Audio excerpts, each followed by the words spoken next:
बैठल बाबा मुड़ियानी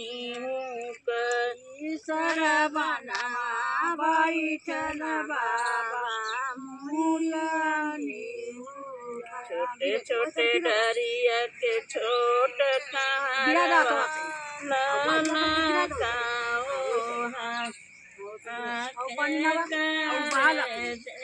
धरिया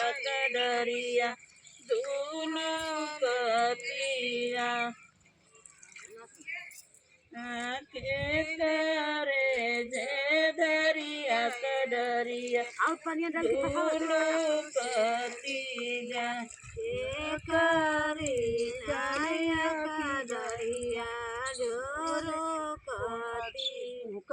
छोटे छोटे डरिया के छोट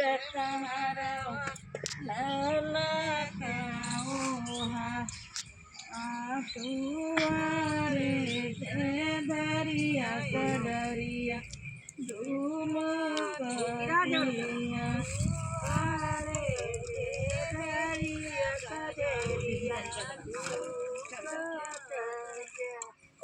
तीन जने हुई हैं। हम हाथ जाते हैं तो तू और ये भी तो बैठ क्यों खाई कौन ना बैठ जाओ चंदा तू देगा जा 5 जने हो जाएगा जाओ जाओ अंदर से झापा डाल दो। अरे ना वो लोग तो पकड़ ही लेवल का। हां जा लो हमें पकड़ी बैठे ये बेटी चोरनी से चटनी किया तू लोला किया तू कैलू ये बेटी सासू का जबा अरे ना देखी वो में सकता है तो हो जाए अब से किया तू कैलू ये बेटी सासू का जबा हेमन का लिया चलो तो तुम्हारे हुआ लिया ए दीदी का बा ए रखा भाई का दीदी है नहीं गाय नहीं हम चोरनी से चटनी नहीं हम लोला हम तकैलिए बाबा सासू का जबा दुल्हन एक से माता चंदा चंदा को एक मिनट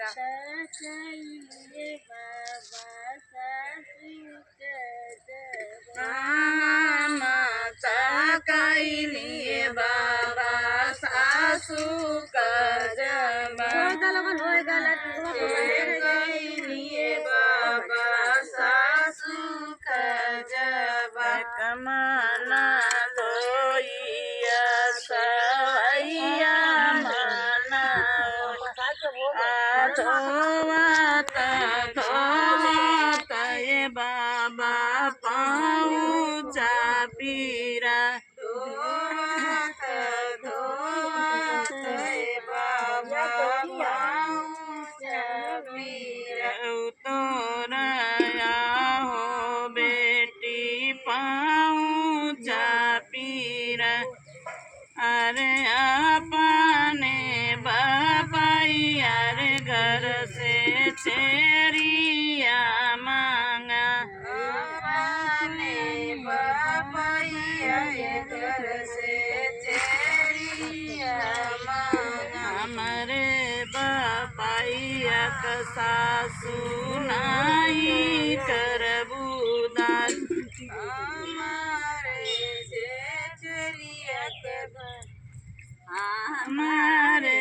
बाबैया का सासू नहीं करबूदान हमारे बाबैया का सासू नहीं करबूदान चल कथा कवाए सासुर से लगोड़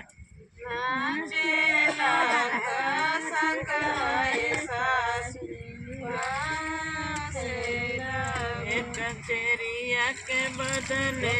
दुई चेरिया दे आज अवने रहिया आइलू ये बेटी कोई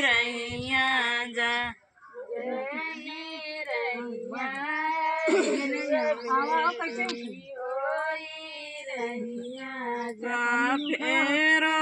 जानी करिया ये बेटी सासू का जवाब करिया